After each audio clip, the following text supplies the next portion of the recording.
Construtora criciumense é finalista do Prêmio Sebic de Inovação e Sustentabilidade.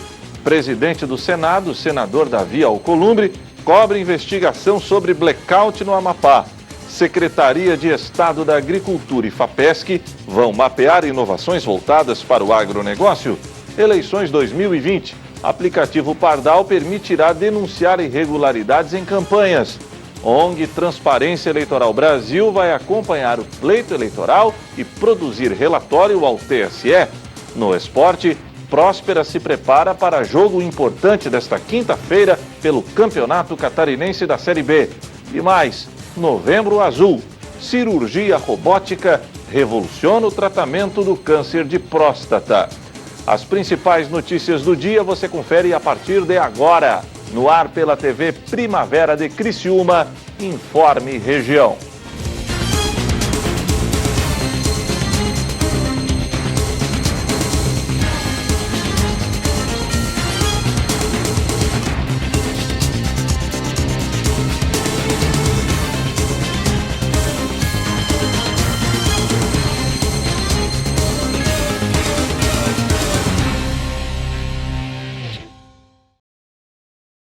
Hoje, quarta-feira, dia 11 de novembro de 2020. A você que sintoniza a programação da TV Primavera de Criciúma, muito boa tarde. Uma construtora aqui de Criciúma inovou na área da construção civil. O resultado foi que a empresa acabou sendo finalista do Prêmio Sebic de Inovação e Sustentabilidade. Confira na reportagem. A autorização para contratação emergencial de geração de energia elétrica no Amapá será válida por 180 dias. Só a Eletrobras iniciou a contratação de 40 megawatts. O governo federal também reconheceu a situação de emergência no estado. Aviões da Força Aérea Brasileira já transportaram para Macapá 6 geradores de energia. 2 deles chegaram na madrugada desse domingo para reforçar a distribuição de água na cidade de São Paulo. Essa reportagem nós vamos acompanhar daqui a pouco sobre a crise de energia elétrica no estado do Amapá. Agora nós vamos falar sobre a construtora criciumense que acabou sendo indicada para o Prêmio Sebic de Inovação e Sustentabilidade. Vamos conferir. Uma verdadeira revolução. É isso que a construtora BS de Criciúma vem realizando na construção civil brasileira. Administrada por jovens empreendedores, a empresa se destaca em meio a grandes nomes do setor nacional. Bom, a construtora BS, a gente iniciou a empresa há 13 anos, né? A gente começou fazendo casas e cerca de 10 anos a gente começou a construir prédios, né? No âmbito Minha Casa Minha Vida. E de lá para cá a gente vem entregando alguns empreendimentos, loteamentos, né? E nesses últimos 3 anos aí a gente começou a pesquisar e desenvolver um produto novo aqui no Brasil, né? É um produto novo que a gente está apresentando aí aqui em primeira mão aqui na região de sul de Santa Catarina. E que muito provável aí a gente comece a buscar novas escalas e novos locais aí de trabalho, né? Através de estudos e pesquisas, os responsáveis pela construtora notaram que o Brasil ainda trabalha com uma metodologia arcaica, custosa, demorada e também nada sustentável na construção civil. A partir daí, a coragem dos empreendedores em colocar em prática um método totalmente inovador e já comum em países de primeiro mundo começou a sair do papel. Na verdade, a gente não criou nada, né? Isso tudo já no mundo ele já é largamente usado, né? E por que eu costumo assim, primeiro a gente está hoje o nosso empreendimento ele é um empreendimento que ele é feito na fábrica e ele é feito só a montagem no canteiro. Então as paredes externas do empreendimento ela é uma parede de concreto que a gente chama de parede de concreto autoportante, né?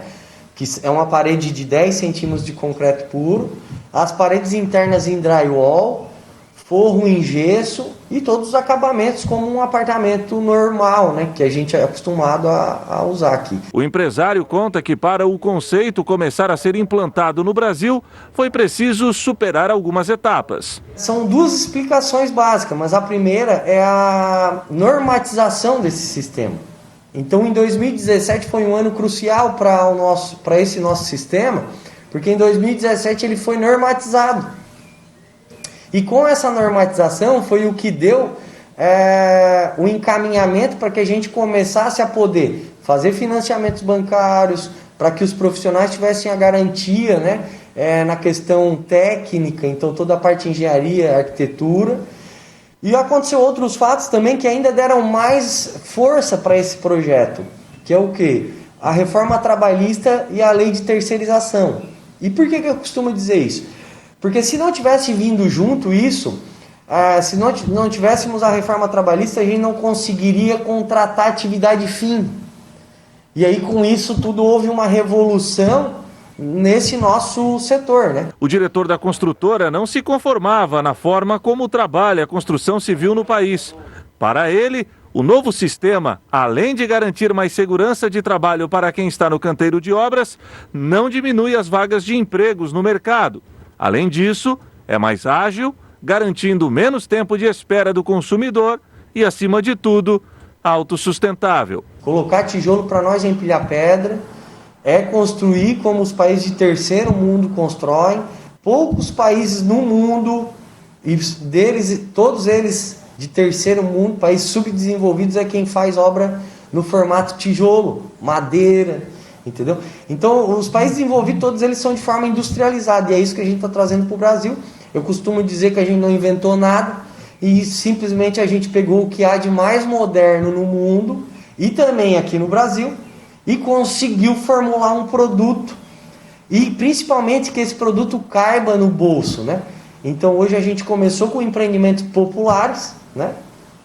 E a gente está ganhando escala aí para trabalhar novos produtos, né? Tiago ainda garante para quem tem receios, a tecnologia não irá trazer prejuízos para quem optar por ela. O produto final ele acaba sendo muito superior, porque, por exemplo, o forro do nosso empreendimento é de gesso. As paredes internas do nosso empreendimento ela é totalmente removível. Se a pessoa quiser ir lá e deixar o apartamento aberto e com um custo muito pequeno, ela vai conseguir. Então o acabamento e toda essa mobilidade, flexibilidade é o que faz a grande diferença. E o principal é a redução do tempo, né? Então, por exemplo, a gente consegue, num empreendimento como esse, 112 unidades fazer em 6 meses, né? Diferença é essa que começa a ser reconhecida no país. A empresa criciumense acabou chamando a atenção e é finalista do prêmio CEBIC de Inovação e Sustentabilidade. A quase centenária Câmara Brasileira da Indústria da Construção, a cada 2 anos realiza uma pesquisa de inovação com a intenção de descobrir quais as empresas estão inovando no país. Sinal de que um novo tempo para a construção civil nacional se aproxima e que esta mudança está sendo concretizada através de uma empresa genuinamente criciumense. E a gente chegou na final, hoje a gente é finalista, tá? Todos os critérios que foram avaliados foram critérios técnicos, né? Então foi avaliado por várias bancas, inclusive de universidades nacionais aí, universidades federais, né? Juntamente com incorporadores e consultores do Brasil. E hoje a gente está entre os 3 finalistas, tá?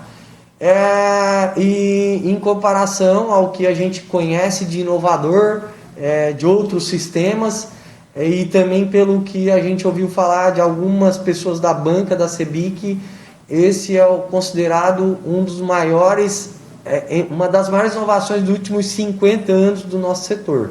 Tá? Então a gente está muito feliz com esse resultado.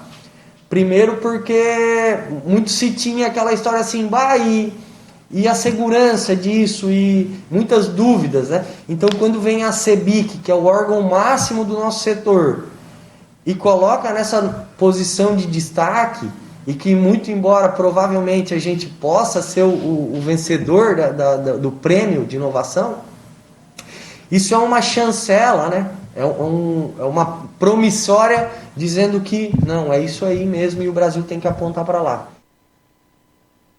O Ministério de Minas e Energia autorizou a contratação emergencial da geração de energia elétrica no Amapá, depois que um incêndio ocasionou um apagão em uma das principais subestações da região. O presidente do Senado, o senador Davi Alcolumbre, está pedindo uma investigação imediata para apurar as causas do blackout. A autorização para contratação emergencial de geração de energia elétrica no Amapá será válida por 180 dias. Só a Eletrobras iniciou a contratação de 40 megawatts. O governo federal também reconheceu a situação de emergência no estado. Aviões da Força Aérea Brasileira já transportaram para Macapá 6 geradores de energia. 2 deles chegaram na madrugada desse domingo para reforçar a distribuição de água na cidade de Santana, segunda maior do estado, já que o apagão também prejudicou o abastecimento de toda a região. Os aviões da FAB também transportaram combustíveis, profissionais de saúde e alimentos. O governo local estabeleceu um rodízio do fornecimento de luz com duração de 6 horas por região. Os moradores reclamaram da solução provisória e disseram que houve descumprimento do cronograma, já que em alguns locais a energia voltou por apenas 2 horas. Quase 90% da população do Amapá, o equivalente a 765 mil pessoas, ficou sem energia elétrica na última terça-feira, quando um incêndio atingiu a principal subestação do estado. No sábado, a Justiça Federal do Amapá determinou que a solução completa para a falta de energia ocorra em até 3 dias a partir da intimação, sob pena de multa de 15 milhões para a Isolux, companhia responsável pela subestação. O ministro de Minas e Energia, Bento Albuquerque, disse neste domingo que a vida está voltando ao normal no Amapá e que o oferecimento de energia corresponde a 76% da carga total. O abastecimento de energia está sendo restaurado em toda a região. Hoje, domingo, 76% da carga está sendo atendida. E com os geradores que chegarão a partir de segunda-feira, toda essa energia será restaurada até 100% gradualmente. Durante o final de semana, o ministro de Minas e Energia, juntamente com o presidente do Senado, Davi Alcolumbre, embarcaram para o Amapá. Eles vistoriaram a instalação de geradores e de um transformador que reestabeleceram parte da energia no estado.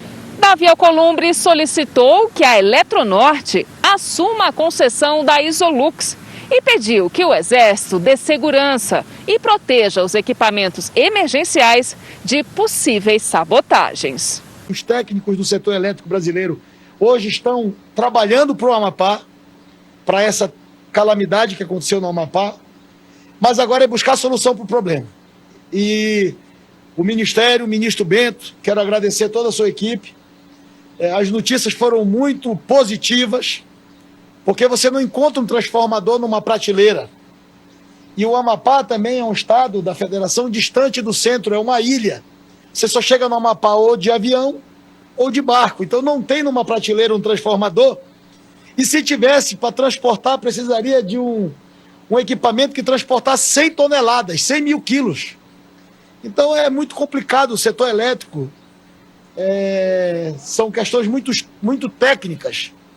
E eu tenho certeza que o ministro Bento está dando o melhor encaminhamento e as previsões são muito boas para a gente restabelecer num curto período de tempo uma energia necessária que possa suprir 70%, 80% do estado e outras ações importantes para complementar isso, para a gente ter, no decorrer dos dias, 100% de energia no Amapá.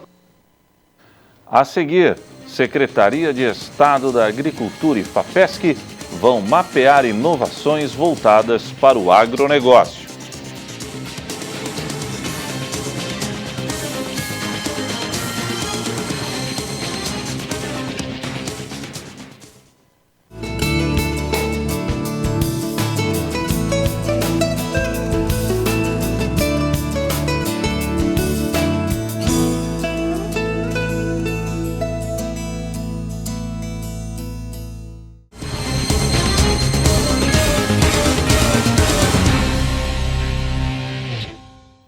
A Secretaria de Estado da Agricultura e FAPESC vão mapear inovações voltadas para o agronegócio.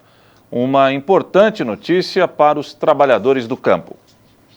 A Secretaria de Estado da Agricultura, da Pesca e do Desenvolvimento Rural em parceria com a Fundação de Amparo à Pesquisa e Inovação do Estado de Santa Catarina, a FAPESC, publicou 2 editais para mapear startups e soluções de instituições de ciência, tecnologia e de inovação especializados no setor agropecuário e promover conexões entre o ecossistema de inovação e as cadeias produtivas. A intenção é que as inovações e novas tecnologias sejam cada vez mais acessíveis aos produtores rurais. O governo ainda pretende transformar a forma de prestar fomento agropecuário, pesquisa, extensão rural e defesa agropecuária. Pelo chamamento público, será possível identificar as startups e as soluções tecnológicas que ofereçam soluções para a agricultura, pecuária, pesca e agroindústria em Santa Catarina, assim como promover a divulgação dessas iniciativas para o setor produtivo e subsidiar novas políticas públicas de fomento à inovação. Assim fica mais fácil mapear as startups nas áreas do agronegócio, as agrotech e as foodtechs de Santa Catarina, bem como as instituições de ciência e tecnologia com foco em agricultura, pecuária, pesca e agroindústria para compor uma listagem de empresas. As agrotechs, foodtechs e os ICTs cadastrados estarão aptos de forma não exclusiva a participarem das ações implementadas pela Agroinovação Santa Catarina e pelo Núcleo de Inovação Tecnológica para a Agricultura, bem como de outras iniciativas e políticas que poderão ser implementadas. O resultado do mapeamento será disponibilizado a todos e amplamente divulgado. As startups e instituições de ciência, tecnologia e inovação interessados em participar do edital podem se inscrever no site fapesc.sc.gov.br até o dia 9 de dezembro. Eleições 2020. Um aplicativo batizado de Pardal irá permitir que sejam denunciadas irregularidades em campanhas durante o pleito deste ano. Acompanhe. Qualquer cidadão que se deparar com alguma propaganda eleitoral irregular ou ilegal pode usar o próprio celular para fazer a denúncia. Para isso, é só baixar o aplicativo Pardal. Assim como o pássaro que está por toda a parte, o aplicativo com o mesmo nome transforma cada um de nós em fiscal, multiplicando os olhos da justiça eleitoral. A ideia é que o Pardal não fique de bico calado. O eleitor identificou uma propaganda irregular pelo aplicativo, pelo celular, ele pode tirar uma foto e encaminhar. Então, o Pardal só cabe deixar bem claro aqui, deixar um esclarecimento que ele é específico para propaganda irregular. Crimes eleitorais ou crimes, denúncia de irregularidade de crime, a gente sempre orienta para que o eleitor encaminhe para o Ministério Público de Santa Catarina. O aplicativo Pardal entrou em funcionamento no dia 27 de setembro, quando começou a propaganda eleitoral. Em menos de um mês, recebeu quase 3.000 denúncias só em Santa Catarina. As 3 principais irregularidades acusadas pelos cidadãos catarinenses envolvem o uso de placas, carros plotados e carros de som. Mas há uma série de outras irregularidades que podem ser denunciadas, como, por exemplo, a fixação de propaganda em bens públicos ou de acesso público, incluindo de postes e escolas a igrejas, lojas e restaurantes. Também é possível denunciar o chamado derrame de santinhos, que ocorre no dia da votação, ou o uso de outdoors, banidos das eleições brasileiras. Dentro do aplicativo estão todas as orientações sobre o que é ou não proibido. É possível denunciar irregularidades encontradas nas ruas e também na internet, como o disparo de mensagens em massa pelo WhatsApp ou via SMS.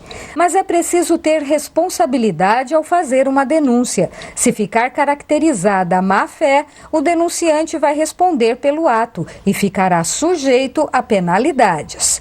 A ferramenta foi lançada em 2014, ainda em caráter experimental, e desde as eleições municipais de 2016 vem sendo usada em todo o Brasil e a cada pleito é aprimorada. Neste ano, há várias novidades que tornam o uso do aplicativo mais funcional. Agora, o denunciante recebe por e-mail a confirmação da denúncia e no aplicativo ele tem que explicar com fotos ou vídeos e também com texto o ato ilícito que está denunciando, reforçando que o Pardal só recebe denúncias relacionadas ao poder de polícia da Justiça Eleitoral. No caso de ocorrências mais graves, consideradas crimes eleitorais, abuso de poder político ou econômico, uso da máquina pública, o denunciante é direcionado para a ouvidoria do Ministério Público mais próximo. E fica vedado o anonimato. Quem fizer a denúncia tem que se identificar. O aplicativo também tem uma interface na web. É só acessar o site do TRE de Santa Catarina para acompanhar as denúncias de irregularidades registradas por cidadãos do estado. Para isso, basta usar o protocolo gerado pelo sistema. Também é possível registrar denúncias via web. Para tirar dúvidas sobre o que é ou não proibido, o site do TRE disponibiliza uma cartilha de propaganda eleitoral. Ferramentas não faltam para que o cidadão colabore no combate à corrupção nas eleições. O aplicativo Pardal é mais uma forma que o TSE encontrou para que a população participe do processo das eleições de forma mais ativa. Toda denúncia de propaganda irregular é encaminhada para o juiz eleitoral para análise. Então, o eleitor que utilizar do sistema Pardal, ele também pode acompanhar o tratamento daquela denúncia. Ele vai poder saber se chegou no juiz eleitoral, qual foi a decisão, né? Então, por isso que é uma forma de democratizar a participação do eleitor para conscientizar também o candidato, para que ele cumpra a norma, né? E que faça uma propaganda eleitoral limpa, é isso que todos nós esperamos.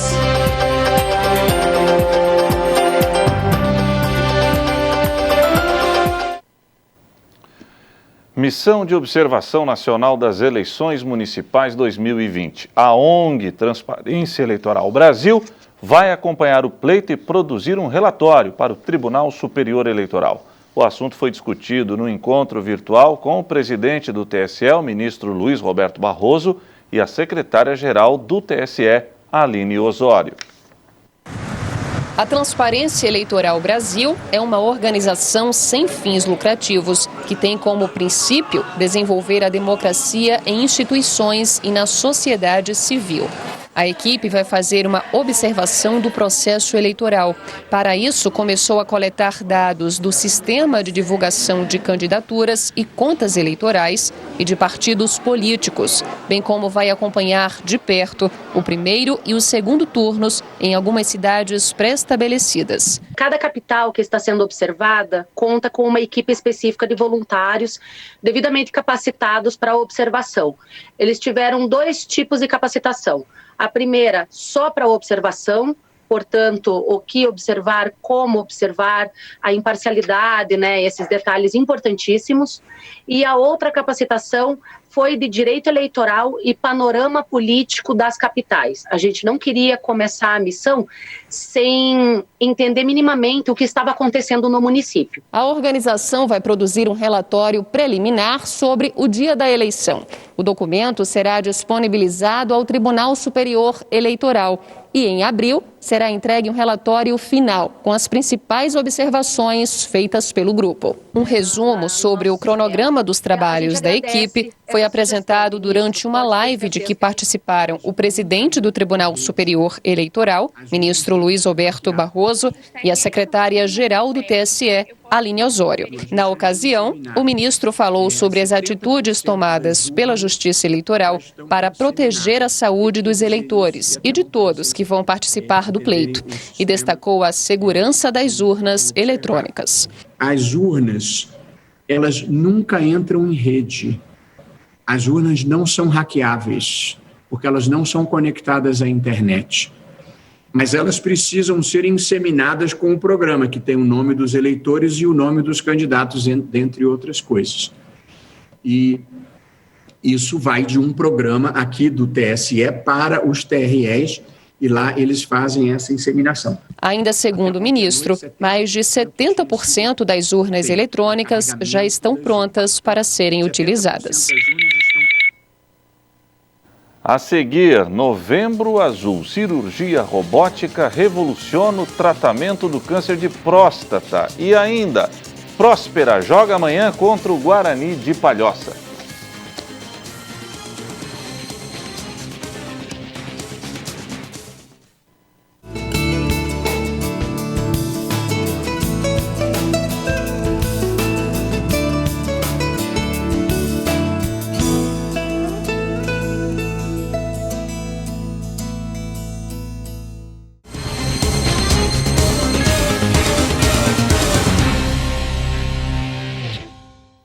Agora o esporte. O Próspera realizou hoje um treinamento a pronto visando o jogo de amanhã, quinta-feira, contra o Guarani em Palhoça. O time de Paulo Baier precisa da vitória para continuar no grupo de classificação. O time da raça entra em campo nesta quinta-feira, embasado no bom trabalho que o grupo tem feito durante esta semana. Mesmo com a derrota para o Barra por 1-0 no último sábado na cidade de Itajaí, no norte do estado, a equipe do técnico Paulo Baier já concentrou todas as forças para enfrentar o Guarani de Palhoça fora de casa. É um jogo importante, né? Mais um jogo fora de casa, onde que a gente precisa agora somar pontos. Fizemos um bom jogo contra o Barra, né? Tivemos as oportunidades, logicamente tivemos alguns erros, mas agora a gente está aqui para corrigir. Mas agora é um outro tipo de jogo, uma outra situação onde que a gente precisa vencer e logicamente também está voltando mais atletas para ter mais opções, né? Isso ajuda bastante. O grupo trabalhou ontem à tarde no gramado do Mário Balsini. Nesta quarta, fez a última atividade no centro de treinamento da Casalar em Araranguá antes da bola rolar. O comandante do time colorado fez questão de cobrar a atenção dos jogadores, pois para Paulo Baier, a Série B do Catarinense é extremamente equilibrada. Com certeza, é tudo nivelado, né? Qualquer erro que a gente comete faz muita diferença. Agora é corrigir aquilo que passou e melhorar, passar confiança para os atletas, né? O time nosso é um time muito bom e eu acredito muito, né, nos atletas, quem está iniciando, quem está entrando, então estou bem satisfeito. E agora é um jogo importantíssimo para a gente conseguir uma vitória. Apesar da derrota na última rodada, Baier fez questão de parabenizar os jogadores pela entrega. Sinais de união no grupo.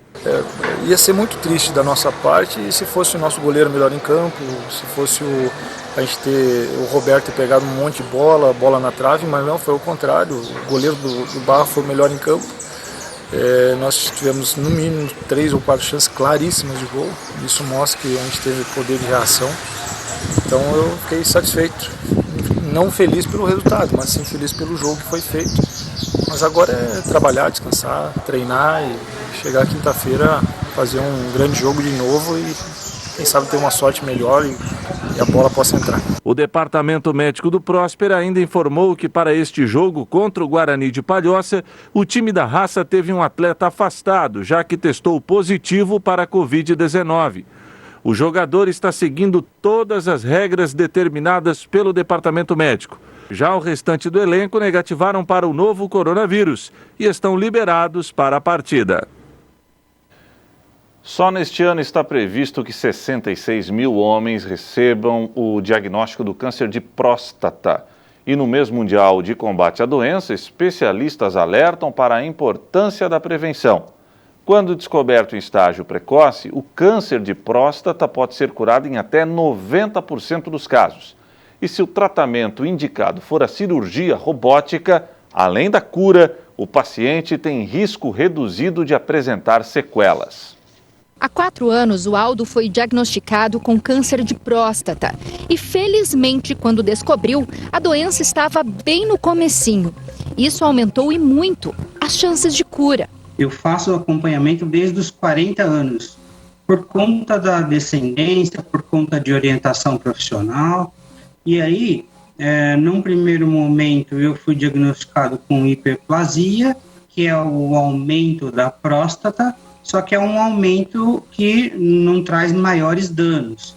Com o passar do tempo, depois de 10 anos, essa hiperplasia virou câncer de próstata. Talvez o resultado fosse muito pior se não tivéssemos feito o diagnóstico precoce. A grande preocupação é assim, cirurgia, hospital, ficar lá um tempo, você já começa a criar uns monstros na cabeça, né?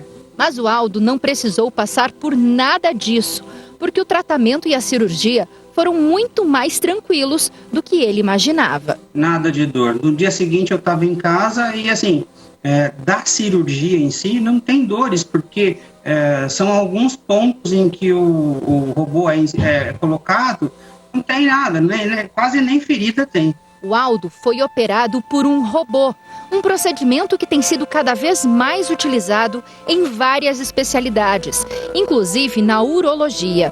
Nos Estados Unidos, por exemplo, estima-se que 80% das cirurgias para a retirada total da próstata por câncer são realizadas por via robótica. Aqui no Brasil, o número de intervenções cirúrgicas com robô também vem crescendo. O sistema robótico é constituído de 3 elementos principais, tá? O console, tá? Que é basicamente onde o cirurgião fica sentado, ele fica sentado de maneira bastante ergonômica, consegue repousar os braços, repousar a cabeça e coloca os seus olhos dentro de uma área onde ele vai ter uma visão tridimensional da região do paciente que está sendo operado, tá? A outra parte é justamente aqui o CART, que nós chamamos, tá? A parte dos braços do robô, onde são acopladas as pinças que vão ao paciente.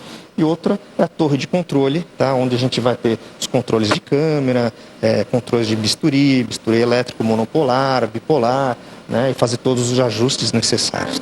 Essa é apenas uma simulação, mas é exatamente assim que o robô faz no paciente.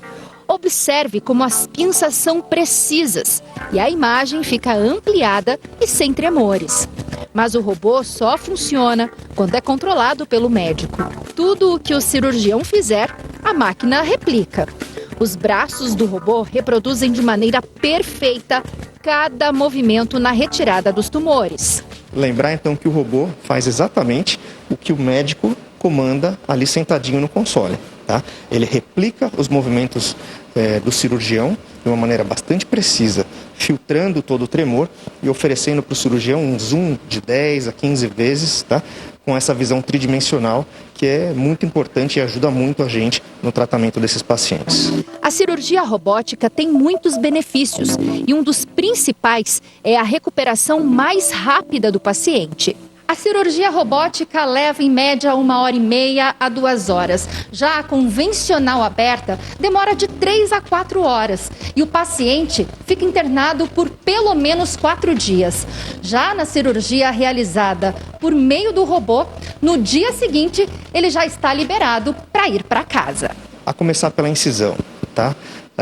A incisão de uma cirurgia aberta é uma incisão grande que vai limitar o paciente de deambular, de andar nos dias de pós-operatório, tá? A cirurgia robótica não. Nós fazemos 6 pequenos furos, tá? São onde a gente passa as pinças, basicamente, tá? E esses furinhos acabam tendo aí um menor impacto de dor e tudo mais. Além dessa vantagem, né, que já começa pela incisão, esses pacientes têm menos dor no pós-operatório. Os pacientes sangram menos, tá? Isso já foi demonstrado que os pacientes que fazem cirurgia robótica têm um sangramento menor do que quando comparado ao grupo da cirurgia aberta. O câncer de próstata é o segundo mais comum entre os homens. Dados do Instituto Nacional do Câncer apontam que só nesse ano deve ser detectado em cerca de 66 mil brasileiros. Esse tipo de câncer apresenta altas chances de cura. Por isso, o médico reforça que quanto mais cedo o diagnóstico, melhor. Câncer, em sua maioria das vezes, não tem sintomas, não traz sintomas. Os homens a partir dos 50 anos, se eles não têm fatores de risco na família ou não são afrodescendentes, devem fazer o toque retal e o PSA anualmente. Já aqueles homens que têm casos na família de câncer de próstata, tá, ou que são afrodescendentes, eles devem começar esse check-up, vamos dizer assim, 5 anos antes, começando então aos 45. se o homem faz o diagnóstico de maneira precoce, nas fases iniciais da doença, aumentem muito as chances de cura desse tumor, diminuindo as complicações a longo prazo e as sequelas que o tratamento pode trazer. E o Informe Região desta quarta-feira fica por aqui. Voltarei amanhã, se Deus assim permitir. Boa noite